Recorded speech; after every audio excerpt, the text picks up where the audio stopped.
Good morning, guys. Mark Angelo here, continuing my life, the series, chapter 5. I left off yesterday, and somebody wanted to know a little bit more regarding my time in the force. I would have to say that as part of a protective mechanism, and I think I spoke about this a while back in the beginning of the chapters, that I tend to forget certain parts of my life that didn't serve me correctly, were very harmful and actually traumatic. I would have to consider my time in the Army as traumatic and, gosh, not what I needed after having been through all. It's not like I didn't have enough discipline growing up. And the Army was definitely a very disciplined place. They make you feel this small, as if I wasn't already feeling that small. So it kind of drove the nail inside the coffin. It made my OCD even worse. And it's not as if I wasn't already raised to be super duper OCD because of the way my mom, handled things. I almost got myself into a lot of trouble, actually. Back then, there wasn't any don't ask, don't tell. There wasn't any, it wasn't okay to be seen as gay or known as gay. One of the questions they would ask you, are you a homosexual? If you were a homosexual, you weren't allowed inside the Army. And of course, no one ever puts, yes, I am, hey, that kind of thing. So if you get caught, those are grounds for dismissal. Not only just dismissal, you could get put in the stockade, which is the prison that they put people that are in the military. I've always,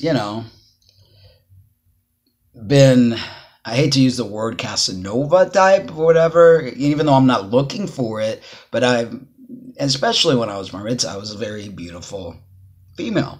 So I attracted people. And then when I had that little androgynous thing going on, in the Army, you got to put shit up a bit. So needless to say, the girls were always the ones that were gay or trying to be around me and stuff like that. And in the beginning, I didn't really take it serious about, getting caught and not realizing how detrimental that could have been. So needless to say, I had a few women that, were attracted to me and would come hang out with me. They would come lay down in my bed and, things of that nature. And this was during basic training. That was a big no-no. Somebody squealed on me, and I got pulled into the commanding officer, the sergeant, and his office, and he asked me if I was gay flat out. And I said, no, sir, And so you're lying to me, Private. Someone reported that you were. I said, sir, they were in my bed and talking, blah, blah. I made up some story. I don't remember exactly how it was, but he was like, I got my eyes on you. Needless to say, I was doing push-ups all the time. He didn't like me because he was very anti-gay. A time passed and I did my time and really didn't want to continue it. Obviously, I didn't re-enlist or whatever. I was just it was something to do to run away. And the lesson learned in that particular time was don't run away from things, because sometimes the things you're running away from and to is worse than the things you're running away from. And I've learned that through life, that the more we try to avoid a situation, the worse off we are in the end, because it becomes, it's like the lesson becomes greater and harder to deal with. When I came back, I stayed with my mom for a little bit. I couldn't put up with it. As one gets older, the inability to just put up with the stuff that we had to put up with as a child becomes less and less. And I just, went to the first gay bar that I found in Miami, Florida. Sebastian was the name of the bar. And, I was very acquainted with bars when I lived in El Paso, Texas. I used to go into the bar that was there. I don't remember the name at all, but that was my hangout, and I would pick up women like nothing. It was my sport. After Denise, I didn't care about anything. I didn't care about hurting anybody's feelings. You know, I shut down. So I continued that same pattern when I got out of the army, and I was just looking for a good old time, and just one girlfriend after the other, and no one fit the bill. No one fit the bill, and just just enjoyed myself. Got myself into a lot of drinking. That's when I mentioned that I got myself into drugs. Then I met up with Mariola, which is the one that I spoke about. I don't know what chapter it was, but that we got heavy into drugs. We had a painting company, and we lived together, or were together for around 4.5 years. With Mariola, it was really funny because I started off, we switched roles. That's how two-spirited I truly am. I think I started off as the female in the relationship, then ended up becoming el papi. That's a very typical thing in the Latin lesbian role. Quien es el papi, quien es la mami, and we try to duplicate the stereotypical roles of the heterosexual world. And it's that search for normalcy. I truly believe. I mean, we humans don't really understand each other, or ourselves for that matter, greatly, why we do things. And I think it behooves us to really reflect on why our behaviors are the way they are.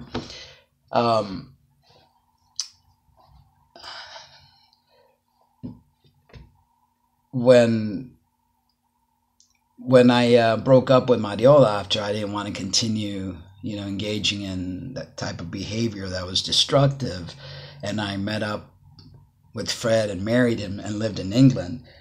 England was worst boot camp ever, even worse than the army. And it's almost like the universe was trying to teach me, every time you try to run away from something worse is going to take place. And sure enough, I mean, I was in this other country by myself after, not staying with Fred. And I spoke a little bit about that in my earlier videos. And I ended up going to a bar, meeting somebody, and moving in with that somebody so that I could run away from the Fred situation. Well, that was pretty awful because she was a West Indian, very tall female who had arachnophobia. Is it arachnophobia or what's it called? Arachnophobia is fears of spiders. It's acrophobia. The type of people that are afraid to go outside and they become anxious. And she had a boy. And, it was great and fun for a while, but I wasn't really into her. And she really became... she fell in love with me and wanted to go back with me to the States, and became very violent towards me because I wasn't responding, and I couldn't do a thing because I knew that if I even defended myself, I'd go to jail. And she had a son, and the son was watching everything. So I had to put up with getting physically abused in that relationship. And this woman was like, almost like 6 foot tall type of thing. Apple cider vinegar, lemon, and water.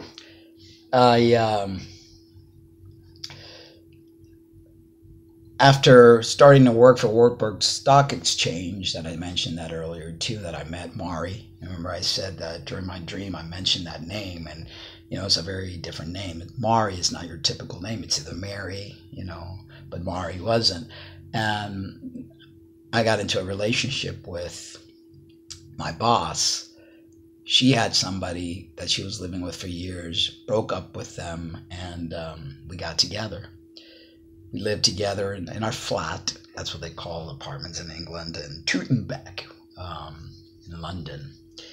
And we were there till, I had brought my mother over before leaving because I had a re-entry permit. I wasn't a citizen yet. I didn't become a citizen of the United States till, 1990 something, 97, 96, 95, I don't remember exactly. My life is, the numbers and dates and things get all mungled up. But ended up bringing Mari DeLacy to the United States. and my mom and her didn't get along. It's telling me not to charge the phone while recording. I I was working. I found a really good job. What's it called? It was for, oh gosh, what was the name of that place? It was in Homestead, and it's where they kept all the immigrants that they were going to get ready to send back.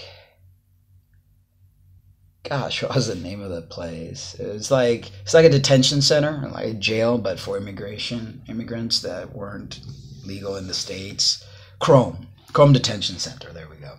And I was working there, and obviously Mari DeLacy was Irish and was not allowed to work, so she stayed home with my mom, and that was a disaster. They fought all day, and I couldn't take when I got home from work, all the bitching, my mom bitching about her, Mari DeLacy bitching about my mom. It was like, please, people, I just want to rest. I've been, job was hard. You had to walk the perimeter in the sun, and Florida sun's really hot, and you had to deal with, really hard sobbing stories. It would break my heart to see some of these people that didn't want to go back to their country. So needless to say, I was like, Mari, I'm just going to send you back. I'm sorry, but this ain't working out. My mom and you ain't getting along, and,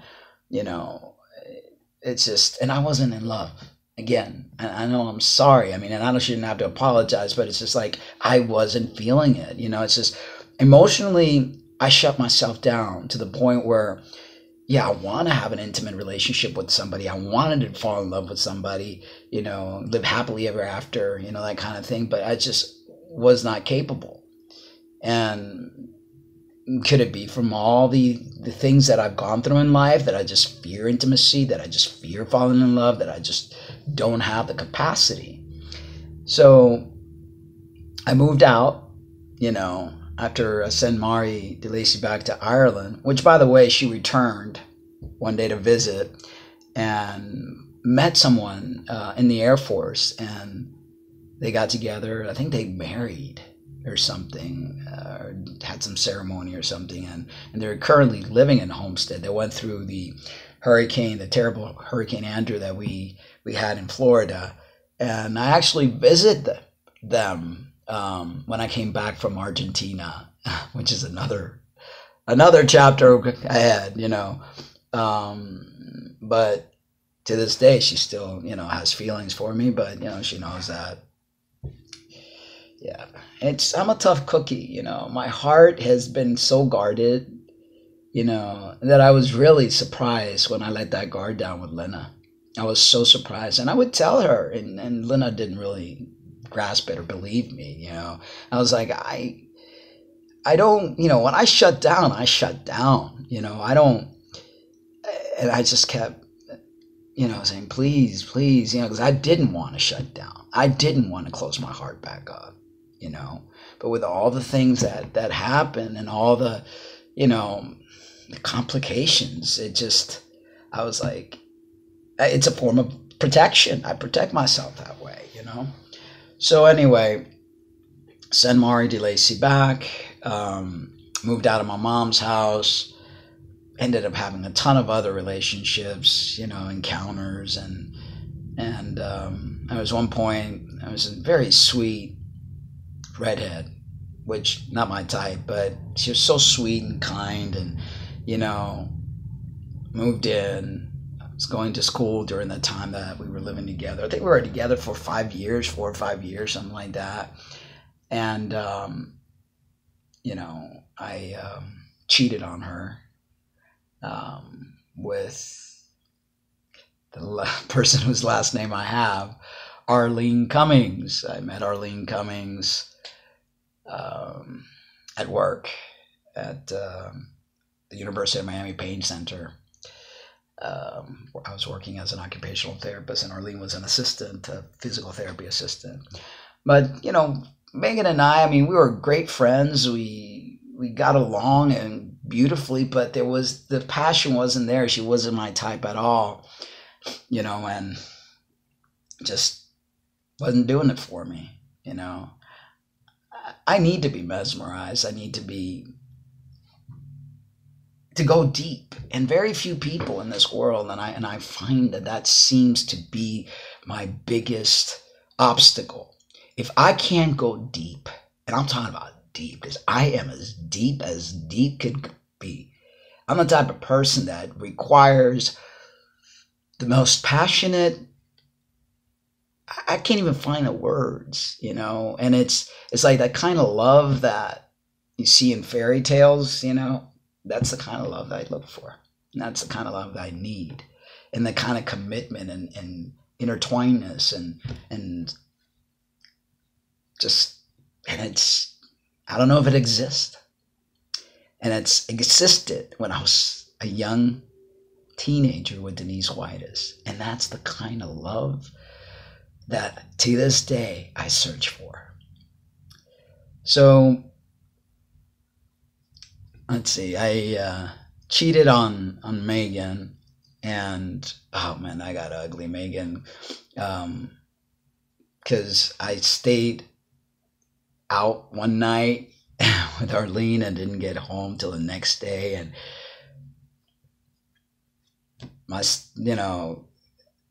I called her and tried to make up some stupid story which didn't go over very well, and then she's like, I want you out, and I'm gonna have the cops here so that you could take your stuff and it's over. And so I was like, what could I say? I knew I did something wrong. I was only able to take out my guitar, my clothes, all the other stuff that I bought and stuff like that. I lost. I ended up moving with Arlene to an apartment,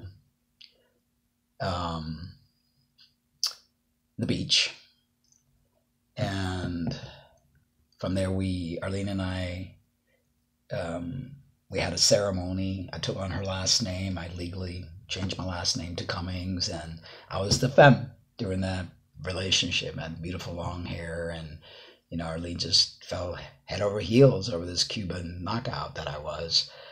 And then, I started getting overweight.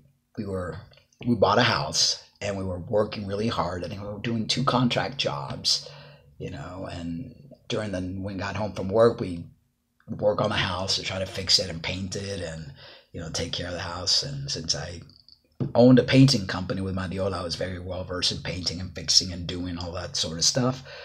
Got overweight, and I didn't like the way I started to look, so I started to want to work out and started to want to bodybuild, and looking into bodybuilding, I started saying, after training so hard and not seeing results, I'm like, there's got to be something. And then I found out about steroids and Anavar and Winstrol and all these things that help you cut up and look good, and growth hormone and all that stuff, and I started to dabble into that. And then all of a sudden, my softness, my voice started changing. Arlene was like, what's going on with you? And although she was also taking that, but this beautiful woman that she fell in love with was changing right before her eyes. And I cut my hair. I just, I really started getting more into touch with my male side once I started getting all these androgens inside my body.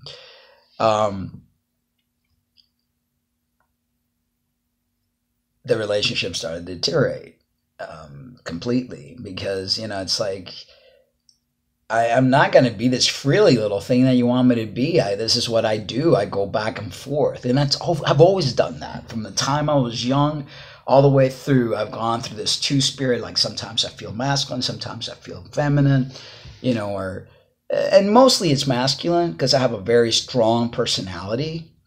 But when I started bodybuilding and I started taking this stuff and I started seeing how my body started to change, I was like, yes, this feels like home, The other was more created to please people, to please my mother. But the masculine essence of me, that's the core of me. That's where I feel at home. So that relationship went and that also lasted maybe 4 years or something. I think I've got the 4-year plan. 4 to 6 years, 4 years, I don't remember, something like that. And that's where I met Violet during that time where I broke up with Arlene and I was training and working out at Scandinavian. We had two memberships. I had a Gold's Gym membership and Scandinavian. I'd go back and forth because I would pick up clients like that too. I would go to the gyms and I would pick up clients. So I had two gym memberships so I could, Arlene and I, we started the business in our home. It was originally Florida Fitness Consultant, then it became Bodies Under Construction. And we got so busy in our home. I mean, it was nonstop from 6 o'clock in the morning till 7 o'clock at night. The neighbors are thinking we had some sort of crack house because people were coming in and out all day. 3 or 4 clients in the house. We set up the house with equipment. I was putting people on meal plans. I got the newspaper to cover the story because I was changing people's bodies left, right, and center. I created my own system, the body transformation system. That just went haywire. So we had to find a location. And Bodies Under Construction took life at an actual commercial location. More and more media coverage because people were just amazed in the way that I was changing their bodies. I mean, you all have to look at Linna's body. And see how where Linna has where I've taken her. And like Linna, I have changed thousands of bodies, thousands. It's my passion. It's it's what I do, besides music, changing people's bodies and health, that's what drives me. So we ended up having one location and we outgrew that one. I had to get a bigger one. I hired a bunch of trainers. Newspaper kept covering my stories. I had this one reporter by the name of Roberto Santiago who I got to compete in a bodybuilding competition for the first time. And he won 3 trophies. The newspaper covered his progress and the business boomed. I'm talking about boomed. I couldn't keep up with the amount of people. Then a bug hit me where I started seeing all these well-to-do people because the majority of my clients were wealthy. It was a private gym. It was Bodies Under Construction, salon, and personal training studio. It wasn't really a gym. It was a personal training studio. You had to buy personal training sessions with me or one of my trainers to be able to use the facility, and it was supervised with a trainer. When I started seeing all these well-to-do people and their attitude and the way they looked at life, and it's like, I'm busting my ass to be that. I didn't want it anymore. Disillusion, whether it's with a person, with a relationship or with a situation. Disillusion, I don't want this. Violet, we're selling this and we're going on a journey. I want to go on a spiritual journey. I want to find myself. Sweet Violet, she, anything I'd say, she was like, see, Poppy, and if you think that's the right thing to do, Poppy will do that, and here she had her own little salon, because I built a little space for her to do people's hair. She's a great stylist and manicure, pedicure, she did it all. And she also taught her how to train people and, life was good. Life was really good, and people couldn't understand, what in the world are you doing? Why are you selling this? I literally gave it away because I wanted out. I just wanted out. Running, running away. Things aren't right, run, And we ended up selling everything, and actually there is a playlist called A New Beginning on my channel. You'll be able to check that out. I videotaped that entire time of my life. New Beginnings, it's called. And we headed out to the great unknown. Everybody thought I really went crazy this time around. Sold everything, I had money in the bank, and I was going to discover myself through that journey. And I'm going to leave it from there for today. And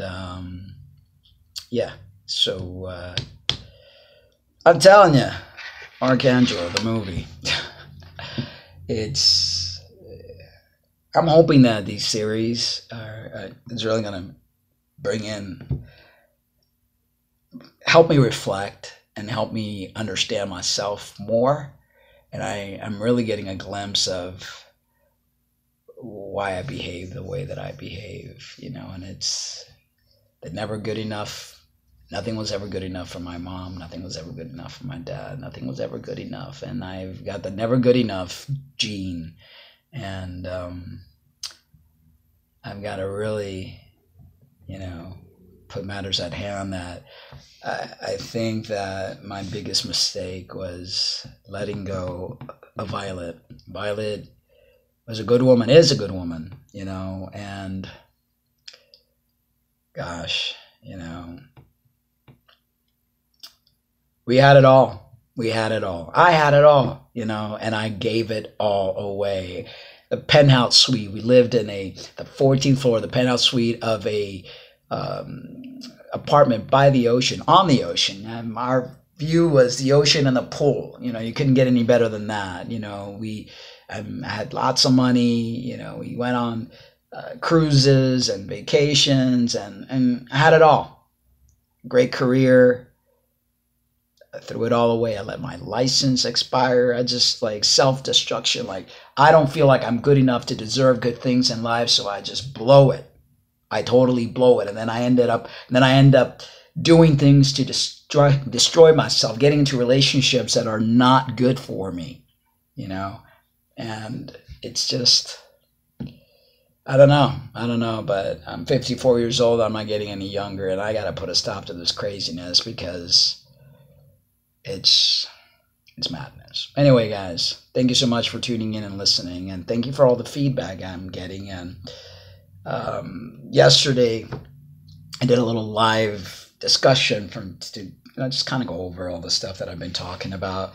And there was this one lady by the name of Babushka, who's Cuban, who has bring me an asshole without knowing me on Lena's page when Lena was in the rant of talking against me and whatever. So she decides to go on my live feed and starts picking on me and shit, and I blocked her at the end and took all her comments, but it was really rude. And, you may not agree with me. I may appear to be an asshole to you and everything else, but, you don't have to be rude. We could agree to disagree. We could have a discussion. I'm very defensive. It's something that I've learned, that I realize how defensive. I mean, Lena says she's defensive. I am very defensive. I don't do well with criticism because I've been criticized all my life, and you get to the point where you don't want to hear it, and it's hurtful and painful.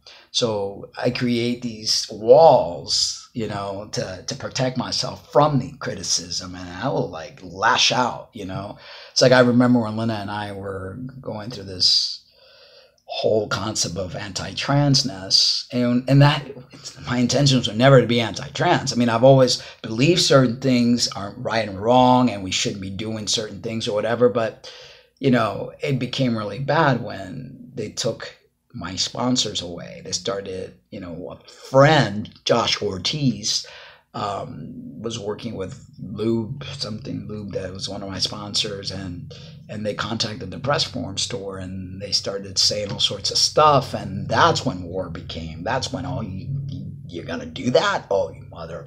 I'm gonna really come down on the trans community now. When before I was a friend, before I was an advocate, before I dedicated many years of my life to educate. But it's it's that defensive nature, that protective nature that I have, that once I see that someone's going to go at me, I'm going to go back at you 10 times harder. And I'm not afraid of anything or anyone. Well, it's part of, it doesn't kill you, makes you stronger, Well, anyway, guys, I'm going to go to the gym because I got to work today. I love you guys. Well, I go to the gym because I go to the gym every day, but I might start taking Sundays off, but I don't know. I love you guys, but remember to always love yourselves too. Bye-bye.